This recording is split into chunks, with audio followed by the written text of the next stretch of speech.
CITU Tumakuru ಜಿಲ್ಲಾ ಶಾಖೆ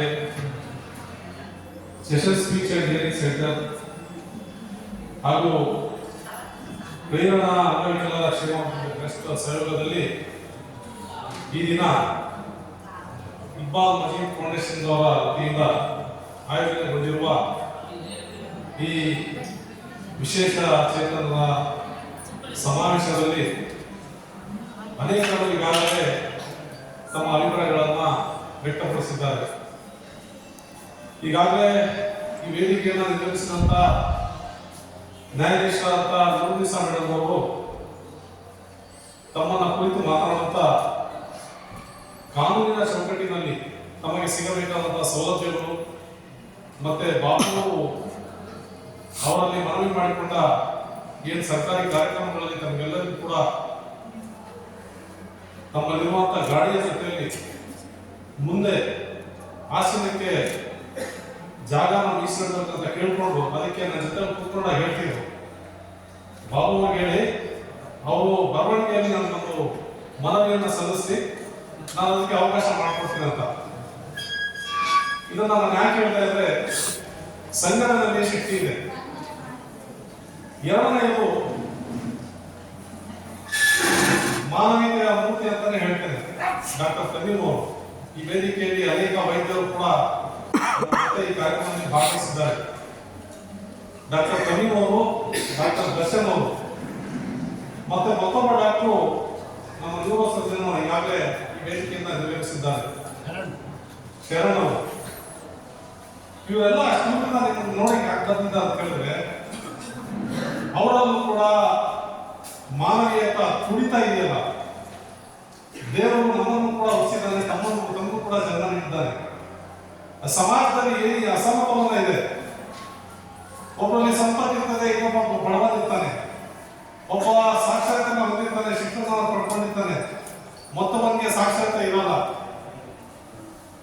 ಒಬ್ಬ ಬಲವಂತ ಆಗಿರ್ತಾನೆ, ಮತ್ತೊಬ್ಬ ತುಂಬಾ ವೀಕ್ ಆಗಿರ್ತಾನೆ. ಒಬ್ಬರಿಗೆ ಸ್ಥಾನಮಾನ ಇರ್ತದೆ, ಮತ್ತೊಂದಿಗೆ ಇರಲ್ಲ. ಇದನ್ನೆಲ್ಲ ದೇವರು ಯಾಕೆ ಸೃಷ್ಟಿ ಮಾಡಿದ್ರೆ ನಮ್ಮ ನಂಬಿಕೆಯ ಪ್ರಕಾರ ಈ ಪ್ರಪಂಚ ಇದೆಲ್ಲ ಇದು ನಮಗೆ ಒಂದು ಪರೀಕ್ಷಾ ಸ್ಥಳ. ಈ ಪರೀಕ್ಷೆಯಲ್ಲಿ ನಾವು ನಮ್ಮನೆ ದೇವರು ಏನು ಕೊಟ್ಟಿರ್ತಾನೆ ಅದನ್ನೆಲ್ಲ ಹಿಂದೆ ಅವ್ರಿಗೆ ಕೂಡ ಕೊಟ್ಟು ಅವ್ರಿಗೂ ಕೂಡ ನಮಗೆ ನಮ್ಮ ಜೊತೆಯಲ್ಲಿ ಸಮಾಜ ಬಾಳನ್ನ ಕಟ್ಟಿಕೊಳ್ಳಲು ಅವಕಾಶ ಮಾಡಿಕೊಡ್ತಾರಲ್ಲ, ಅವರೇ ನಿಜವಾದ ಮನುಷ್ಯರು. ಎಲ್ಲ ಧರ್ಮಗಳು ಕೂಡ ಬೋಧನೆ ಮಾಡೋದು ಇದನ್ನೇ. ಆ ಲೈನ್ಸ್ ಅಲ್ಲಿ ನಮ್ಮ ಡಾಕ್ಟರ್ ತಮೀಮ್ ಸಾಹೇಬ್ ಮತ್ತು ನಮ್ಮ ಡಾಕ್ಟರ್ ದರ್ಶನ್ ಅವರು ನಮ್ಮ ವೇದಿಕೆಯಲ್ಲಿ ಬಂದಿದ್ದಾರೆ. ಡಾಕ್ಟರ್ ತಮೀಮ್ ಅವರು ನಮ್ಮ ಪಕ್ಕ ಕುಂತ್ಕೊಂಡು ಹೇಳ್ತಿದ್ರು, ಈ ವಿಶೇಷ ಚೇತನ ಯಾರಿದ್ದಾರೆ ಅವ್ರು ಯಾವುದೇ ರೀತಿಯ ಹೃದಯ ರೋಗ ಸಮಸ್ಯೆ ಇದ್ದಲ್ಲಿ ನಮ್ಮ ಆಸ್ಪತ್ರೆಯಲ್ಲಿ ಒಂದು ನಯಾ ಪೈಸೆಯೂ ಕೂಡ ತಗೊಂಡೆ ನಾನು ಅವ್ರಿಗೆ ಚಿಕಿತ್ಸೆ ಮಾಡ್ತೇನೆ ಅಂತ ಹೇಳೋದು. ನಾನು ಯಶವಂತನ ಕರೆದು ಕೇಳಿದೆ, ಮೇಡಮ್ ಇದನ್ನು ಹೇಳಿ ಅಂತೀನಿ. ಮತ್ತೆ ಅವರು ಒಂದು ಕೆಲಸ ಕೊಟ್ಟರು. ಬರೀ ಅವ್ರಿಗೆ ಅಲ್ಲ, ಅವರ ಗಾರ್ಡಿಯನ್ಸ್ ಯಾರಿದ್ದಾರೆ, ಅವ್ರ ಮನೆಯವರು, ವಂಶಸ್ಥವರು, ಅವ್ರ ಅಟೆಂಡೆಂಟ್ ಯಾರಿದ್ದಾರೆ ಅವ್ರಿಗೂ ಕೂಡ ನಾನು ಮತ್ತೊತ್ತಾಗಿ ಚಿಕಿತ್ಸೆಯನ್ನು ಕೊಡ್ತೇನೆ. ಅದನ್ನು ಹೇಳಿಸಿದ್ರು, ಮತ್ತೆ ಅದನ್ನು ಹೇಳಿಸಿದ್ರು. ಅವ್ರಿಗಿರುವಂತಹ ಮಾನವೀಯತೆ ಗುಣ ಮತ್ತೆ ಸಾಮಾಜಿಕ ಕಳಕಳಿ ಎಲ್ಲರೂ ಕೂಡ ನಮ್ಮಂತೆಯೇ ಬಾಳಬೇಕು ಅನ್ನುವಂಥ ಏನು ಮನೋಭಾವನೆ ಇದೆ, ಅದಕ್ಕೆ ನಿಜವಾಗ್ಲೂ ಕೂಡ ನಾನು ಸಲಾಮನ್ನ ಹೇಳ್ತೇನೆ. ಅದರ ಜೊತೆಯಲ್ಲಿ ಡಾಕ್ಟರ್ ದರ್ಶನ್ ಅವರು ಡೌನ್ ಬುದ್ಧಿ ಅಂತ ಹೇಳ್ತೀನಿ. ನಾನು ದೂರ ಹೇಳ್ತಾ ಇದ್ದೀನಿ. ಮಡ್ರಾಸ್ ಮೆಡಿಕಲ್ ಕಾಲೇಜಿನಲ್ಲಿ ಅವರಿಗೆ ಸುಮಾರು 8 ಲಕ್ಷ 10 ಲಕ್ಷ ಸಂಬಳ ಇತ್ತು. ಅದನ್ನ ಬಿಟ್ಟು ನನ್ನ ತವರಿನಲ್ಲಿ ನಾನು ಬಂದು ನಾನು ಹುಟ್ಟಿದ ಜನ್ಮಸ್ಥಳದಲ್ಲಿ ಅಲ್ಲಿರುವ ಜನರ ಸಮಸ್ಯೆಗಳನ್ನ ದೂರ ಮಾಡಬೇಕಂತ ಹೇಳಿ ನಮ್ಮ ಜಿಲ್ಲಾ ಆಸ್ಪತ್ರೆಗೆ ಬಂದು ಸೇರಿಕೊಂಡು ದುಡ್ಡಿಗೆ ಯಾವ ಕೂಡ ಬಾಧ್ಯತೆ ಕೊಟ್ಟಿಲ್ಲ. 25 ಯಶಸ್ವಿ ಶಸ್ತ್ರಚಿಕಿತ್ಸೆಗಳನ್ನು ಮಾಡಿದ್ದಾರೆ. ಅವೆಲ್ಲ ಕೂಡ ನಿಮ್ಮ ಆಸ್ಪತ್ರೆಗೆ ಹೋಗಬೇಕಾಯಿತು ಚಿಕಿತ್ಸೆಗಾಗಿ. ಆದರೆ ನಿಮ್ಮ ದರ್ಜೆಯ ಸರ್ಜರಿಗಳನ್ನ ತುಮಕೂರು ಜಿಲ್ಲಾ ಆಸ್ಪತ್ರೆಯಲ್ಲಿ ಅವ್ರು ಮಾಡ್ತಾ ಇರೋದ್ರೆ ಅವರು ಕೂಡ ನಮಗೆ ಹೆಮ್ಮೆ ಅಂತ ನಾನು ಕೂಡ ಭಾವಿಸ್ತೇನೆ. ಅವ್ರಿಗೊಂದು ಜೋರಾದ ಚಪ್ಪಾಳೆ.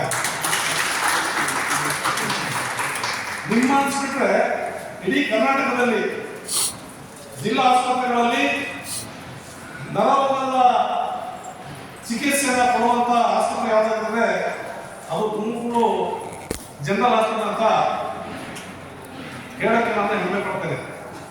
ಜೊತೆಯಲ್ಲಿ ನಿಮ್ಮ ಬಗ್ಗೆ ಹೇಳಬೇಕಾದ್ರೆ ನಮ್ಮ ಬಾಬು ಅವರು ಜೀವನದಲ್ಲಿ ನಮ್ಮ ವಿಶೇಷ ಚೇತನ ಆಗಿದ್ರು ಕೂಡ ನಾನು ರೆಪ್ರೆಸೆಂಟ್ ಮಾಡ್ತಿರುವ ಕಮ್ಯುನಿಟಿ ಏನಾದರೂ ಕೊಡಬೇಕು ಅನ್ನೋ ಛಲ ಇದೆಯಲ್ಲ, ಆ ವೈನಲ್ಲಿದೆ, ಅವ್ರ ಟೀಮನ್ನು ಇದೆ. ಇವರೆಲ್ಲ ಸೇರ್ಕೊಂಡು ಮತ್ತೆ ಬಂದು ಈ ಇನ್ನೊಂದು ಸಾರಿ ಬಂದಿದ್ರು. ಪಾಪ ಅವ್ರಿಗೆ ಅಪ್ಲಾತಿಗೆ ಸಿಗಾಕೊಂಡು ನಾನೇನೋ ಮಾತು ಕೊಟ್ಟಿದ್ದೆ, ಅದನ್ನ ಮಾಡೋಕ್ಕಾಗಲಿಲ್ಲ, ಸಂಪರ್ಕ ಕಡಿದಾಗಿತ್ತು.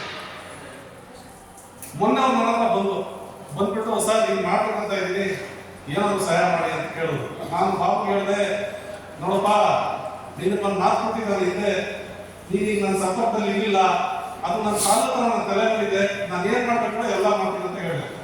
ಅಲ್ವಾ ಮಗು? ಬಾಬು ಅವ್ರು ಹೇಳಿದ್ರು ಈ ರೀತಿ ಮಾಡ್ಬೇಕಂತ ಇದ್ದೀನಿ ಸರ್ ಅಂತ ಹೇಳಿ. ಅದೆಲ್ಲ ಜವಾಬ್ದಾರಿನ ನಾವು ವಹಿಸ್ಕೊಂಡು ಮಾಡ್ಬೇಕಂತ ನನಗೂ ಕೂಡ ಅಜ್ಜೋ ಮನಸ್ಸಲ್ಲಿ ಮಾತಾಡ್ತಾ, ಅದರಿಂದ ಒಂದು ಅಳಿಲು ಸೇವೆ ನಿಮ್ಗಾಗಿ ನಿಮ್ಮ ಜೊತೆ ಇದ್ದು ನಿಮ್ಮ ಕಷ್ಟ ಕಾರ್ಪಣ್ಯಗಳನ್ನು ದೂರ ಮಾಡುವಂತ ಕೆಲಸದಲ್ಲಿ ನಾನು ಕೂಡ ನಿರತನಾದ್ರೆ ನನ್ನ ಜೀವನ ಕೂಡ ಒಂದು ಸಾರ್ಥಕವಾಗಬಹುದು ಅಂತ ನಾನು ಕೂಡ ಭಾವಿಸಿ ನಿಮ್ ಜೊತೆ ಇದ್ದೇನೆ, ಮುಂದಕ್ಕೂ ಜೊತೆ ಇರ್ತೇನೆ. ಬರೀ ಕಾರ್ಯಕ್ರಮ ಮಾಡಕ್ ಮಾತ್ರ ಅಲ್ಲ, ಮುಂದೆ ನೀವು ಕೂಡ ಸ್ವಾವಲಂಬಿಗಳಾಗಬೇಕು. ನಿಮ್ಮಲ್ಲಿ ಸ್ವಾಭಿಮಾನದ ಕಿಚ್ಚಿದೆ. ನೀವೆಲ್ಲರೂ ಕೂಡ ಬೇರೆಯವ್ರಂತ ಯಾರನ್ನ ಕೈ ಬಿಡಲ್ಲ. ನೀವು ದುಡುಕ್ ತಿಂತ ಇದ್ದೀರಾ. ಒಬ್ಬ ಜೆರಾಕ್ಸ್ ಅಂಗಡಿ ಇಟ್ಕೊಂಡವ್ರೆ, ಈ ಹುಡುಗ ಸೈಕಲ್ ಶಾಪ್ ಇಟ್ಕೊಂಡವ್ರೆ, ಅವ್ರು ಜೆರಾಕ್ಸ್ ಅಂಗಡಿ ಇಟ್ಕೊಂಡವ್ರೆ, ಮತ್ತೊಬ್ರು ಸ್ಟಾಂಪ್ ಕಂಡರ್ ಆಗಿದ್ದಾರೆ. ನಿಮ್ಗೆ ನೆಪ ಇದೆ ಬೇರೆಯವ್ರ ಹತ್ರ ಕೈ ಚಾಚೋದಿಕ್ಕೆ. ಆದ್ರೆ ನಾನು ನಿಮ್ಗೂ ಕೂಡ ದೊಡ್ಡ ಸಲಾಮ್ ಹೇಳ್ತೇನೆ. ಯಾಕೆಂದ್ರೆ ನಿಮ್ಮಲ್ಲಿರುವ ಸ್ವಾಭಿಮಾನ ಇದೆಯಲ್ಲ, ಕೈ ಕಾಲು ಎಲ್ಲವನ್ನೂ ಚೆನ್ನಾಗಿಟ್ಕೊಂಡು ಕೇಳ್ತಾವಲ್ಲ, ಅವ್ರಿಗೆ ಮಕ್ಕಳಿಗೆ ನೀವು ಜೀವನ ಮಾಡ್ತಾ ಇಲ್ಲ. ಇದು ನೀವು ನಮ್ಮ ಆಸ್ತಿ, ನಮ್ಮ ಸಮಾಜದ ಆಸ್ತಿ ಅಂತ ನಾನು ಕೂಡ ಭಾವಿಸ್ತೇನೆ.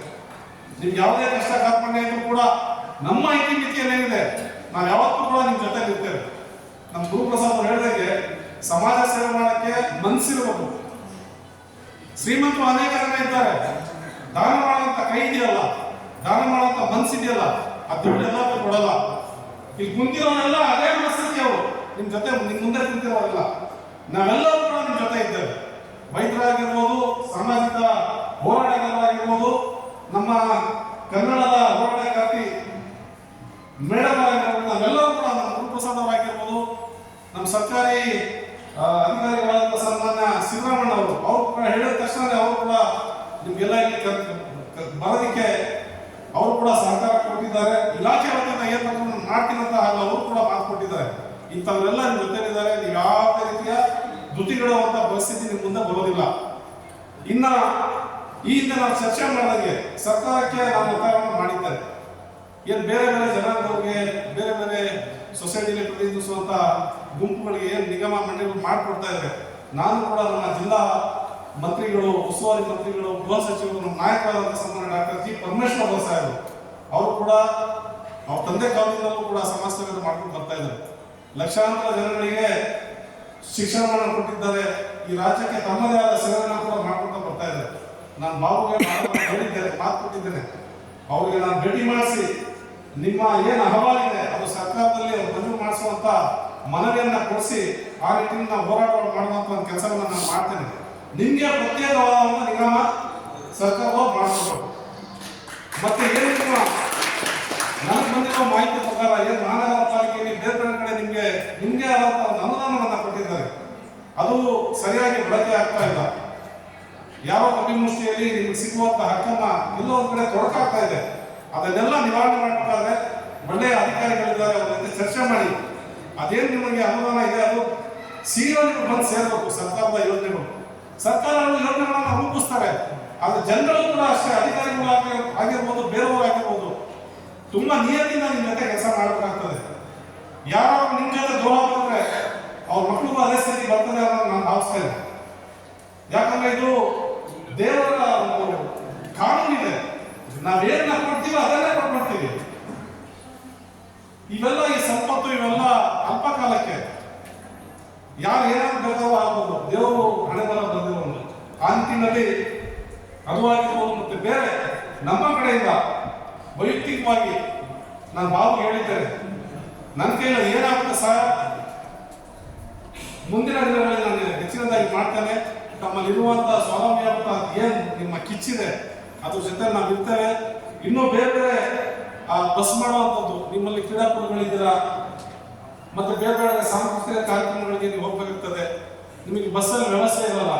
ಅದರಿಂದ ವಿಶೇಷ ಚೇತನ ಸ್ನೇಹಿ ಬಸ್ ಕೂಡ ಬೇಕು ಅಂತ ಹೇಳಿದ್ದೀರಾ, ಅದಕ್ಕೂ ಕೂಡ ಸರ್ಕಾರದಲ್ಲಿ ನಾವು ಮನವಿ ಮಾಡ್ಕೋಬಹುದು, KSRTC ಅಥವಾ ಸಂಬಂಧಪಟ್ಟ ಇಲಾಖೆಯಲ್ಲಿ ಅದಾಗಿರ್ಬೋದು. ಮತ್ತೆ ಬಹುವರ ವೇದಿಕೆ ನಮ್ಮ ಗುರುಪ್ರಸಾದ್ ಐಡಿಯಾ ಕೊಟ್ಟು ಅದು ಒಂದು ಮಾಡ್ಬೇಡ ಅಂತ ಹೇಳಿ, ನೀವು ಅದು ಮಾಡ್ಬಿಟ್ಟು ಉದ್ಘಾಟನೆ ಮಾಡಿದ್ರ ಅದನ್ನ ಇಲ್ಲಿಗೆ ನಿಲ್ಲಿಸಬಾರ್ದು.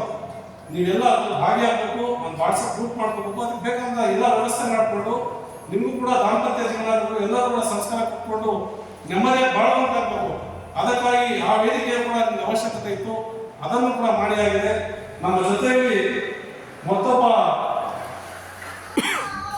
ಮೈಸೂರು ಪೇಪರ್ ಪ್ರಾಡಕ್ಟ್ನವರು, ನಮ್ಮ ಹಿರಿಯ ಸಮಾಜ ಸೇವಕರು, ಅವರು ಕೂಡ ನಿಮ್ಮನ್ನ ಯಾವಾಗ ಕಸಬಲ್ಲಿ ತೊಡಗಿಸ್ಬೇಕು, ನೀವು ದುಡ್ಕೊಂಡು ತಿನ್ನೋರಾಗಬೇಕು, ಆ ನಿಟ್ಟಿನಲ್ಲಿ ಅವರು ಕೂಡ ನಿಮ್ಮ ಕೈಗೊಳಿಸೋದಕ್ಕೆ ಅವರು ಬಂದಿದ್ದಾರೆ.